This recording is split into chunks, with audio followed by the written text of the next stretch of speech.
Hello, welcome to the Voice of Vietnam. I'm Cẩm Thi.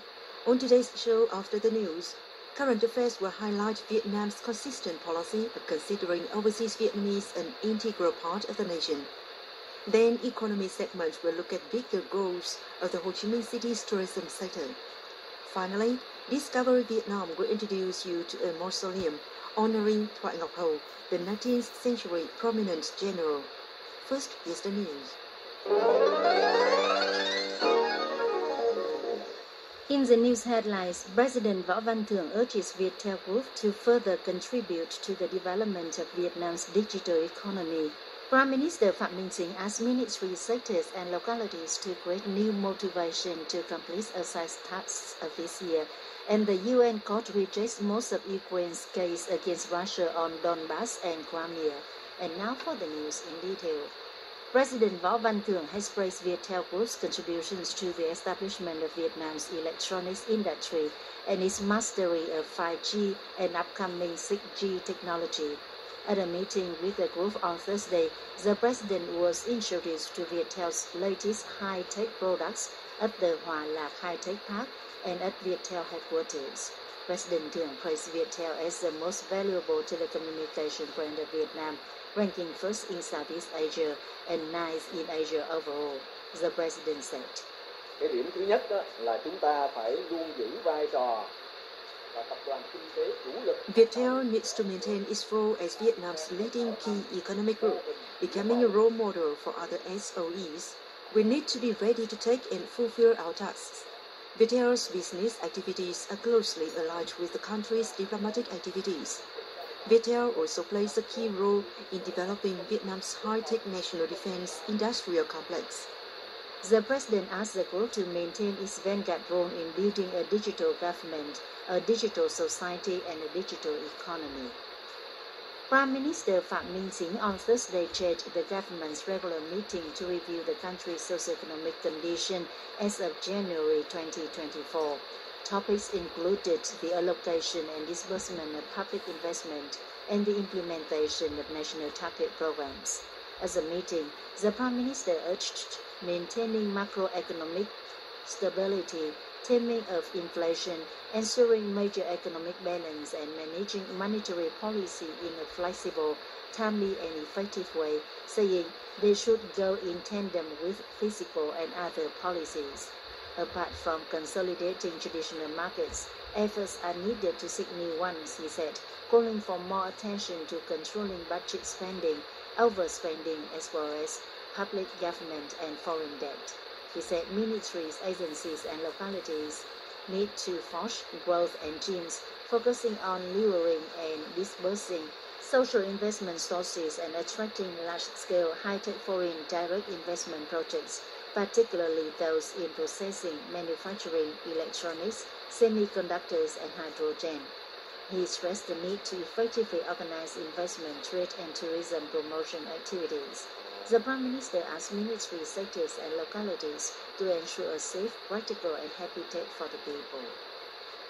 National Assembly Chairman Vương Đình Huệ on Wednesday visited and extended Lunar New Year greetings to the authorities and people in northern Yên Bái province. Chairman Huệ lauded the average annual growth rate of Yên Bai's gross regional domestic product of 7.24% in the 2021-2024 period, ranking 5th out of 14 provinces in the region, he said.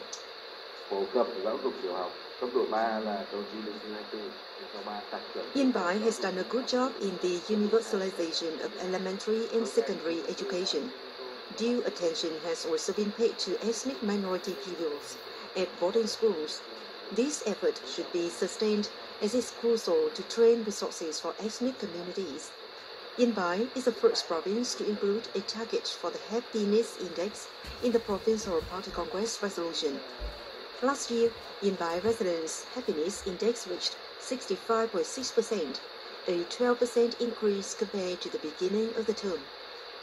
The 8th National Press Awards for Party Building, known as the Golden Hammer and Sickle Awards, were announced at Thursday's ceremony in Hanoi. Associate Professor Dr. Nguyễn Hồng Vinh, former permanent deputy chief of the party Central Committee's Commission for Ideology and Culture, said that after 8 editions, the award has become an annual forum to spread excellent journalistic works about the party and political system building. These awards were successful with improvements in the quality of entries instead of only the quantity.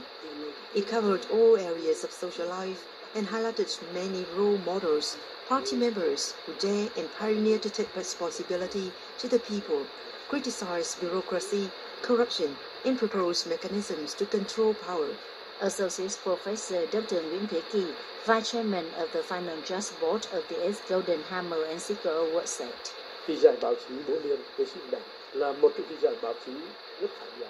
The award is an extremely prestigious journalism award, attracting a crowd of press agencies. The works that win high awards are those which directly address life problems, spotlight good deeds, and fight, criticize, and push back bad manner and habits. A delegation of 180 overseas Vietnamese attending the Homeland Spring program held in Ho Chi Minh City on Thursday offered incense at the Hung King's Memorial Park. They also experienced the Bến Thành Suối Tiên metro line and attended an exchange program in Thủ Đức City. The Homeland Spring 2024 is organized by the State Committee for Overseas Vietnamese Affairs of the Ministry of Foreign Affairs. In Ho Chi Minh City on Thursday and Friday, within the framework of the program, President Võ Văn Thưởng and his wife will preside over a number of activities, including a flower and incense offering ceremony to President Ho Chi Minh and President Tôn Đức Thắng, and a traditional card release ceremony on the Kitchen God's New Year. DK1 platform are clusters of Vietnam's economic and technical services built on the southern continental shelf, about 250 to 350 nautical miles from the mainland.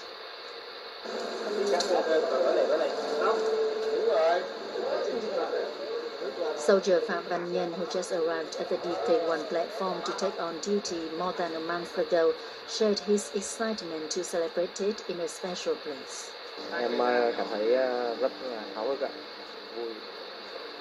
I'm very excited, happy and emotional. My comrades take good care of me. My parents at home take care of their health. I will successfully complete my mission. Major Nguyễn Thị Xanh, information officer on DK1 platform, said, The DK121 platform has prepared everything very well to ensure a happy date for soldiers. We celebrate date but not forget our mission. We are always on duty to ensure that people across the country enjoy a secure, happy day.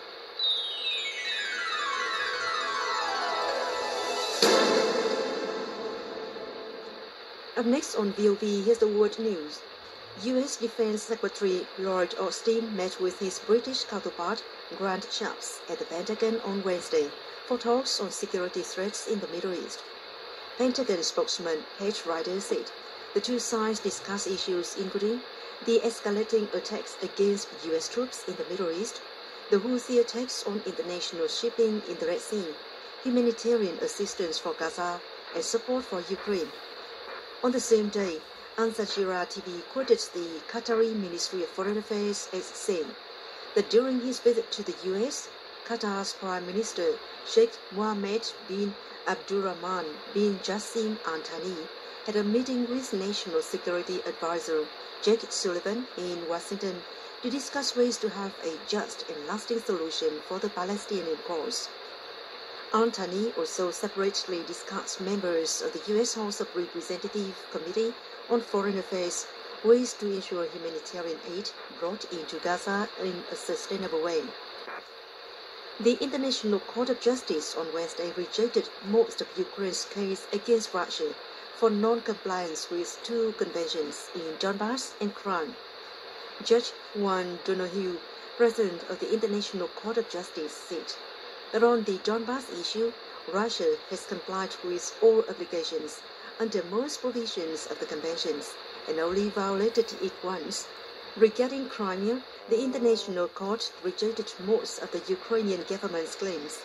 According to Donoghue, Russia has implemented its educational system in Crimea since 2014 with regard to school education in the Ukrainian language. The lawsuit filed by Kiev in 2017 argues that Russia's actions in Donbass violated the International Convention on the Suppression of the Financing of Terrorism, and Russia's actions in Crimea violated the International Convention on the Elimination of all forms of racial discrimination. And now to the news. Here headlines once again. President Võ Văn Thưởng urges Viettel Group to further contribute to the development of Vietnam's digital economy. Prime Minister Phạm Minh Chính asked ministry sectors and localities to create new motivation to complete excise tax of this year. And the UN court rejects most of Ukraine's case against Russia on Donbass and Crimea. And that has been news on VOV.